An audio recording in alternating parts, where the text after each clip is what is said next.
लोग क्यों श्रेय की अपेक्षा प्रेय को पसंद करते हैं? क्यों जानबूझकर पशुत्व की उपासना करते हैं? इसका कारण सहज है। पशु जीवन से ही धीरे धीरे कदम कदम चलते चलते आगे की ओर बढ़ते बढ़ते आज वे मनुष्य कहे जाते हैं। मनुष्य के स्तर तक पहुंचने पर भी पुराने पशु जीवन के संस्कार तो उनमें पूंजीभूत हैं ही। ये संस्कार ही उनके चित्त में बार बार पशुसुलभ भाव जगा देते हैं। इन्हीं संस्कारों के अभिस्फुरण के फलस्वरूप वे पशु जीवन की भोग वृत्ति की ओर, प्रेय की ओर लपकते हैं। संस्कार के बीज का अंकुर ही उन्हें विराट वृक्ष के रूप में दीख पड़ता है। भोग का दुर्निवार आकर्षण उन्हें पथ भ्रष्ट कर देता है। मनुष्य देह लेकर भी बार बार अपने विचारों तथा कर्मों में उन्होंने पशुत्व का परिचय दिया है। पशु विचारशील जीव नहीं है, क्योंकि वहाँ चैतन्य का सम्यक विकास नहीं हुआ है, और विचारशील न होने के कारण उनमें विद्या का भेदज्ञान भी नहीं है। तो भी भोगकेंद्रिक पशुजीवन में रहने के कारण उनमें जो अभिज्ञता रहती है या प्राप्त हुई है, वह प्रेय की है, श्रेय की नहीं, अविद्या की है, विद्या की नहीं। मनुष्य अपने पुराने पशुजीवन की अभिज्ञता के कारण मोटे तौर पर प्रेय को जानता है, समझता है, किंतु श्रेय उसके लिए बिल्कुल अपरिचित है। स्वाभाविक तौर पर दुर्बल मन अपने परिचित पथ को ही पकड़ कर चलना चाहता है। अपरिचित पथ पर पाँव रखने का साहस करना वह नहीं चाहता। इसीलिए जो आदमी श्रेय और प्रेय दोनों को पहचानता है, वह भी अनेक बार चित्त की विकलता के कारण अधिकतर प्रेय की ओर ही झुकता है।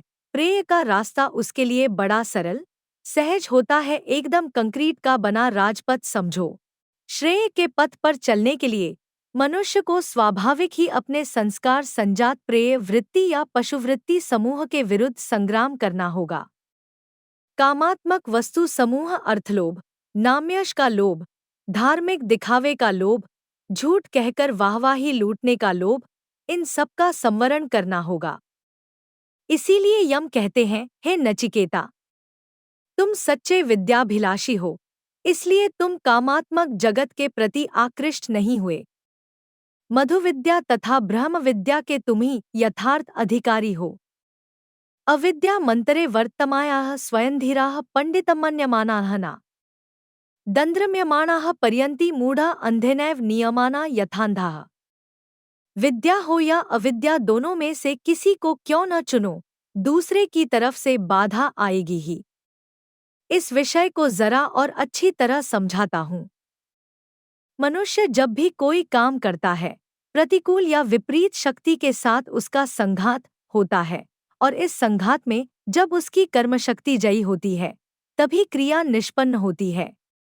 आदमी बहुत देर रास्ता चलने पर थककर क्यों बैठ जाता है?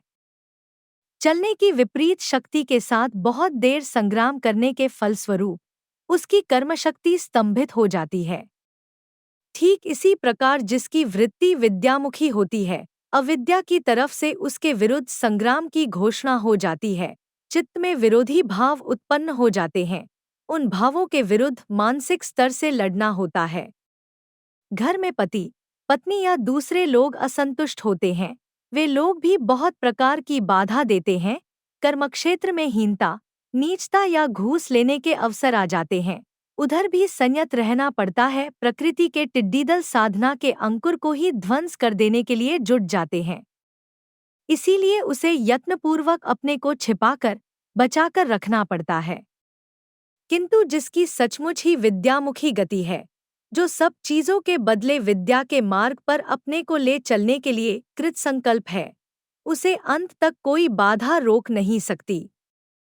किसी के फिक्रा कसने या विरुद्ध आलोचना से उसकी विद्युत गति रुद्ध नहीं होगी, उसकी जय होकर रहेगी। सारे झंझा तूफान का तिरस्कार कर वह हिमालय की तरह सिर ऊंचा किए आखिर तक डटा रहेगा।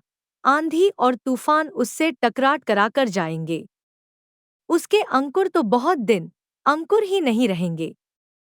साधक जब दृढ़ आत्मविश्वास के साथ खड़ा होगा, उसके मार्ग की बाधाएं, विपत्तियां धीरे धीरे उसके रास्ते से हट जाएंगी, स्वयं भयभीत होकर उसका रास्ता छोड़ देंगी। साधक बाधाओं से डरता नहीं, वज्र निर्घोष से बाधाओं विपत्तियों से वह कहेगा, तुम अपने काम करती चलो, मैं अपना काम करता चलूंगा, मेरे लिए कदम पीछे हटाने का रास्ता नहीं। जिसने अपनी अभीष्ट पूर्ति के लिए सब कुछ उत्सर्ग कर दिया है, उसे कुछ खोने का भय कैसा? किसके डर से वह राह चलते बैठ रहेगा? रूखा सूखा गम का दाना, लोना और अलोना क्या, सर दिया तो रोना क्या। साधना में बाधा आना अत्यंत स्वाभाविक है और बाधा आना ही शुभ लक्षण है। बाधाओं को देखकर साधक समझेगा कि उसकी साधना ठीक रास्ते चल रही है।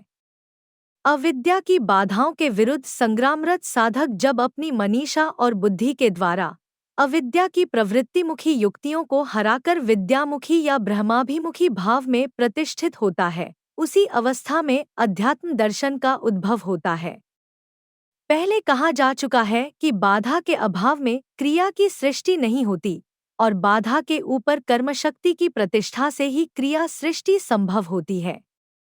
अतः केवल विद्या साधक को ही बाधाएं नहीं मिलती, हीनता की साधना करने वाले अविद्या साधकों को भी, प्रयोभिमुखी वृत्तियों की ओर दौड़ने वालों को भी बाधाएं मिलती हैं, वे विद्या की तरफ से आती हैं।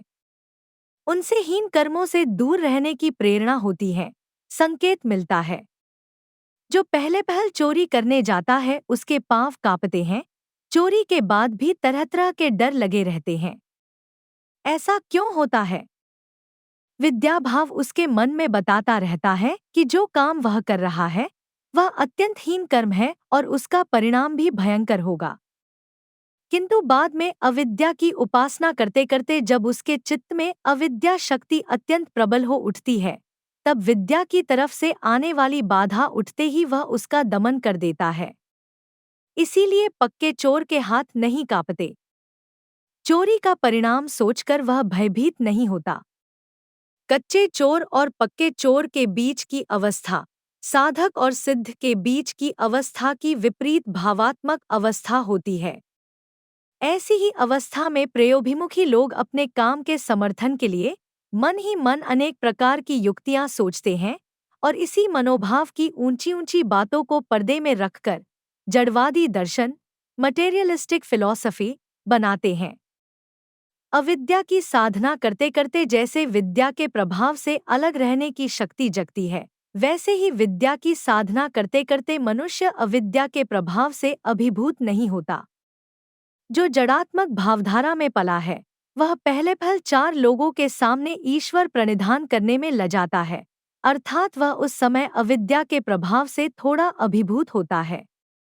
वह समझता है कि लोग उसके विषय में सोचेंगे या कहेंगे कि यह एक आधुनिक लड़का या लड़की होकर भी प्रागैतिहासिक युग के लोगों की तरह पूजा करता है। ऐसे बहुतेरे तो अपनी ईश्वर निष्ठा के भाव को भी लोगों से छिपाने की कोशिश करने और बहुतेरे अपने बंधुओं में अपनी प्रतिष्ठा बनाए रखने के लिए मुंह से नास्तिकवाद का प्रचार करते हुए मन ही मन ईश्वर से क्षमा याचना करेंगे। किंतु जो इस प्रकार का सहज मनोभाव रहते हुए भी निष्ठा के साथ नियम से विद्या की आराधना अर्थात ईश्वरोपासना करेगा, उसमें कुछ ही दिनों में अविद्या के प्रभाव को काट फेंकने की सामर्थ्य आ जाएगी और वह किसी प्रकार की लाज शर्म के बिना ईश्वर के प्रति अपने प्राणों का आवेश प्रकाशित कर सकेगा।